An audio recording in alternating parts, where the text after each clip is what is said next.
સુરતના ડિંડોલી પોલીસ મથકમાં સ્કૂલના યુનિફોર્મમાં 15 વર્ષીય દીકરી આવી હતી. પહોંચી પિતા રાત્રે સૂવા માટે દબાણ કરે છે અને છેડતી પણ કરે છે. જો પોલીસ ફરિયાદ કરીશ તો મારી નાખીશ. સગીરાના શબ્દો સાંભળી પોલીસ ચોંકી ગઈ. આથી પોલીસે પિતાએ પોતાની સગી દીકરીની રાત્રિના સમયે 2 વાર છેડતી કરી હોવાની ફરિયાદ ડિંડોલી પોલીસ મથકમાં નોંધી છે. દીકરીની આ પીતી સાંભળીને પોલીસે તાત્કાલિક ફરિયાદ નોંધી આરોપી પિતાની ધરપકડ કરી હતી. જો વિરોધ કરું તો પિતા ગુસ્સે થાય છે.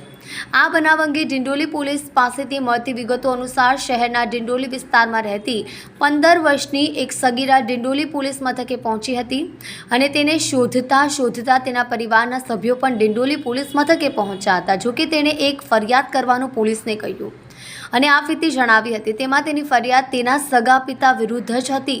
સગીરાએ પોલીસને એવી હકીકત જણાવી હતી કે તેના પિતા રાત્રિના સમયે તેની પાસે આવે છે, પોતાની સાથે સૂવા માટે દબાણ કરે છે, તેમજ છેડતી કરે છે અને વિરોધ કરે તો ગુસ્સો કરે છે.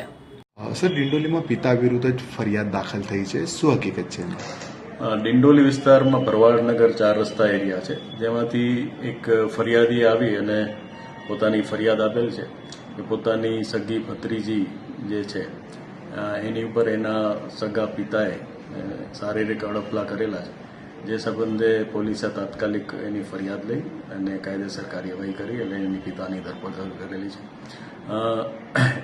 જ્યારે આ બાળા સાથે આવું કૃત્ય થયું ત્યારે એ પોતે જ પોલીસ સ્ટેશન પણ આવી ગયેલી હિંમત કરીને અને પોલીસ સ્ટેશને એની બીના જાણીને એના કુટુંબીજનોનો સંપર્ક કરેલો અને ત્યારબાદ એની ફરિયાદ લઈ અને જે એનો પિતા છે એને અટક કરી અને એને જેલમાં મોકલી આપેલ છે. આ જે છે બાળા છે એની સાથે એની માતા હાલ એના વતન ગયેલી હોય ને એનો ગેરલાભ લઈ અને પિતાએ આ કૃત્ય કરેલું હોય એવું તપાસમાં ખુલવા મળેલ છે. સર, બાળા કઈ રીતના ડિપ્રેશનમાં હતી અને કઈ રીતે હિંમત કરી કે યુનિફોર્મ સાથે પોલીસ સ્ટેશન પહોંચી ગયેલી? બાળા છે એની સાથે અઠવાડિયા પહેલાં પણ આ રીતનું કૃત્ય થયેલું.